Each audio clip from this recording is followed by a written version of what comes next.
Europe 1, François Geffrier. 6h41 sur Europe 1, chaque matin à cette heure-ci, on fait connaissance avec une personne en France qui mérite un coup de projecteur. Et ce lundi matin, alors qu'on parle énormément des pesticides, on va faire la connaissance avec Emmanuel Giboulot, un vigneron qui se bat pour la qualité des vignes, pour le respect de la biodiversité. Il y a 4 ans, il avait été poursuivi pour avoir refusé de traiter ses raisins avec des pesticides, avant finalement d'être relaxé. Jean-Luc Boujon l'a rencontré pour Europe 1.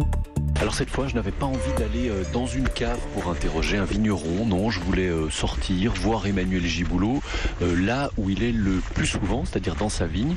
Donc avec une bouteille, avec 2 verres, avec un tire-bouchon, on prend la direction de la colline juste à la sortie de la ville de Beaune, où les vignes s'étendent à perte de vue. Paysage superbe, c'est la côte de Beaune, très vert à cette période de l'année, où les grappes sont déjà bien formées. Alors Emmanuel, où est-ce qu'on est là exactement? Alors ici, on est dans la parcelle des Pierres Blanches et Combe d'Ève.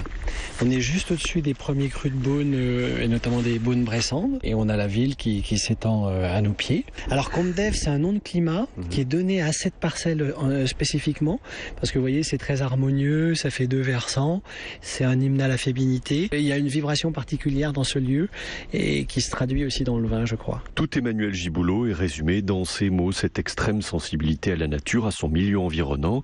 C'est pour cela que depuis plus de 20 ans, ce vigneron de 56 ans cultive ses vignes en biodynamie, encore plus bio que bio, car selon lui, pour le raisin, chaque détail compte. On considère que la position des planètes peut avoir une incidence sur le développement des plantes sur la Terre, à son environnement, en s'interdisant l'utilisation de produits chimiques, bien sûr. Donc on utilise des process naturels, on va accompagner le cycle de la nature, c'est-à-dire par exemple la décomposition des feuilles à l'automne, donc là, ça veut dire la construction de l'humus. Donc on essaie d'accompagner avec ces préparations la bonne évolution de la matière organique. C'est pour cela que lorsqu'il y a 4 ans, les services de l'État lui ont ordonné de traiter sa vigne avec des produits chimiques pour lutter contre la maladie de la flavescence dorée détectée dans le département voisin, il a dit non. J'ai considéré que c'était incohérent de faire un traitement. C'est un produit qui n'est pas sélectif, qui a un effet choc assez violent. Il va tuer, on va dire, tous les insectes qui sont dans son environnement. Et donc j'ai trouvé que c'était complètement incohérent de faire ça alors qu'on travaille depuis des années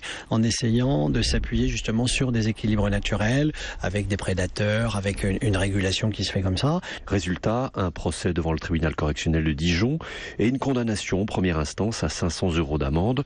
Condamnation faible, mais condamnation tout de même. C'est pour cela qu'Emmanuel Giboulot a fait appel et cette fois, il a été relaxé à sa grande satisfaction. L'objectif était davantage de faire évoluer les mentalités plutôt que de dire je gagne ou je perds, parce qu'en définitive, on avait gagné dès la première instance, étant donné la mobilisation qu'il y a eu. Il y a eu environ 1 million de signatures sur différentes pétitions. Il y a eu une couverture de presse internationale. Je veux dire, ça a fait évoluer les esprits sur la réalité des pratiques dans le vignoble. Résultat, aujourd'hui, les services de l'État ont accepté l'approche beaucoup plus fine et respectueuse de l'environnement d'Emmanuel Giboulot.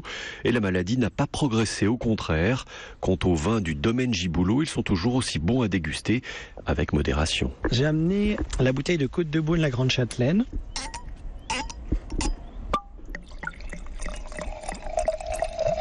On est quand même sur des fleurs blanches, un petit côté un petit peu chaleureux aussi qui se dégage. Oui, c'est une attaque assez droite, assez vive, c'est assez tonique. C'est une belle longueur et c'est très tendu en fin de bouche. Ça se tient très bien pour un 2014. Désormais, Emmanuel Giboulot espère beaucoup du millésime 2018 qui, pour la première fois depuis 7 ans en Bourgogne, a échappé aux aléas climatiques et s'annonce exceptionnel tant en qualité qu'en quantité. Beaune, Jean-Luc Boujon, Europe 1.